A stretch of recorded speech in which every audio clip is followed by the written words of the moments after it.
mag-iina sa Bulacan, patay matapos po maatrasan ng truck. At para po sa detalye ng balita, narito po si kasamang Cassie Santillan. Patay ang isang ina at dalawang anak nito matapos maatrasan ng truck ang van na kanilang sinasakyan sa sitio Tugatog, Barangay Marungco, Angat, Bulacan.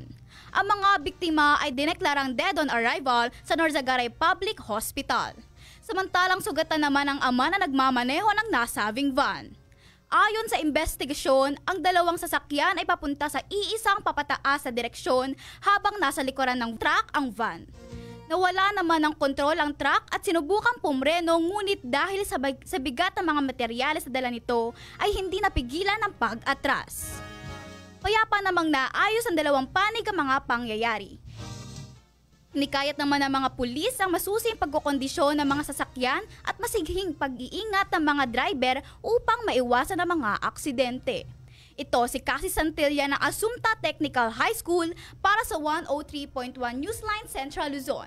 Kasama ka, ikaw ang bida.